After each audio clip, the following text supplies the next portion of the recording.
एक बार की बात है, एक छोटे से गांव में एक मजदूर रहता था। वो रोज मिट्टी खोद कर निकालता, अपने गधे पर लादता और उसे बेच दिया करता था।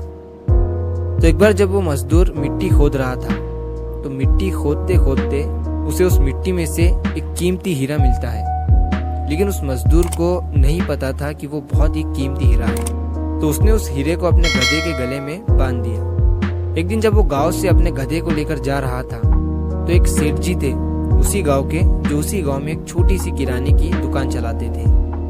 तो उन्होंने जब उस गधे के गले में उस हीरे को देखा, तो उस मजदूर से पूछा कि ये तुम्हारे गधे के गले में क्या है, बड़ा चमक रहा है। मजदूर ने कहा कि ये चमकीला पत्थर है, मुझे मिट्टी खोदते समय मिला था। अब सेठ जी को वो चमकीला पत्थर पसंद आ जाता है और सेठ जी उस मजदूर से उस चमकीले पत्थर को 50 रुपए में खरीद लेते हैं और वो उस चमकीले पत्थर को अपने दुकान के तराजू पर लगा देते हैं। अब जो भी सेठ जी की दुकान पर आता, उस चमकीले पत्थर को देखकर उसकी बहुत तारीफ करने लगता। तो एक बार एक जौहरी सेठ जी के दुकान पर आता है और जब वो उस कीमती हीरे को सेठ जी के तराजू पर लटका हुआ देखता है, तो वो जौहरी समझ जाता है कि ये कीमती हीरा है। वो सेठ जी से पूछता है कि ये क्या है और इसे आपने तराजू पर क्यों लटकाया हुआ है। सेठ जी उस जौहरी से कहते हैं कि ये एक चमकीला पत्थर है, मैंने एक मजदूर से 50 रुपए में खरीदा था। वो जौहरी सेठ जी से कहता है कि क्या तुम इस चमकीले पत्थर को मुझे बेचना चाहोगे। सेठ जी उस जौहरी से कहते हैं कि अगर तुम इसे खरीदना चाहते हो तो मुझे 100 रुपए दे दो और इसे ले जाओ। अब वो जौहरी जो था वो बहुत ही कंजूस था। उसने सेठ जी से कहा कि मैं इस चमकीले पत्थर के तुम्हें 80 रुपए दे सकता हूँ, चाहिए तो बोलो, नहीं तो मैं जा रहा हूँ। सेठ जी अपने 100 रुपए पर ही अड़े रहे और वो जौहरी ये सोचकर वहां से चला गया कि आज सेठ जी नहीं मान रहे हैं, कल आऊंगा और सेठ जी को 90 रुपए देकर वो हीरा लेकर चला जाऊंगा। लेकिन हुआ कुछ ऐसा कि उसी दिन शाम के वक्त एक दूसरा जौहरी उसी गांव के रास्ते से जा रहा था और अचानक उसी गांव में उसकी गाड़ी बंद हो जाती है।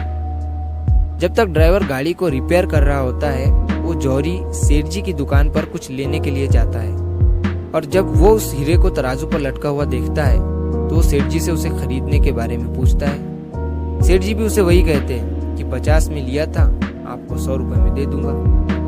वो जौहरी बहुत होशियार था, उसने एक सेकंड भी वेस्ट नहीं किया और तुरंत सेठ जी को 100 रुपए देकर वो हीरा लेकर वहां से चला गया। अब जब दूसरे दिन पहला जौहरी सेठ जी की दुकान पर आया और जब उसकी नजर तराजू पर पड़ी, तो उसे वो हीरा वहां नहीं दिखा। उसने सेठ जी से पूछा कि वो चमकीला पत्थर कहाँ गया। सेठ जी ने कहा कि वो कल तुम्हारे जाने के बाद एक दूसरे साहब आए, उन्हें वो पसंद आ गया और उन्होंने 100 रुपए देकर मुझसे वो खरीद लिया। अब ये सुनने के बाद उस जौहरी को बहुत पछतावा हुआ और उसे गुस्सा भी आया।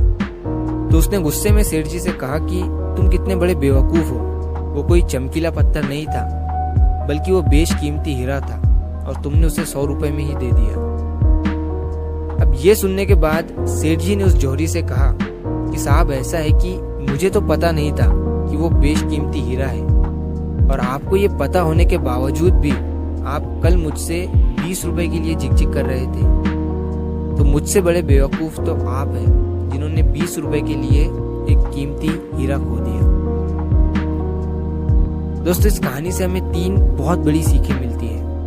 पहली ये कि कंजूसी भी वहीं करो जहाँ पर उसकी जरूरत है। अगर हर जगह कंजूसी करोगे तो अच्छी चीजें भी अपने हाथों से गवा दोगे। और दूसरी सीख इस कहानी से हमें ये मिलती है कि हाथ में आया हुआ मौका, अपॉर्चुनिटी हमें कभी भी गंवानी नहीं चाहिए। अक्सर करके हम अपने आप को ब्रिलियंट समझकर कई सारे मौके हाथ से गंवा देते हैं। और तीसरी सीख हमें इस कहानी से ये मिलती है कि कभी भी काम को कल पर मत टालो। एक बहुत पुरानी कहावत है कि कल करे सो आज कर और आज करे सो अब। दोस्तों, सही समय कभी नहीं आता है, अभी जो है वही सही समय है। तो अगर आप इस कहानी को और भी लोगों तक पहुंचाना चाहते हो तो इस वीडियो को लाइक करो, ताकि YouTube इस वीडियो को और भी लोगों तक पहुंचाए।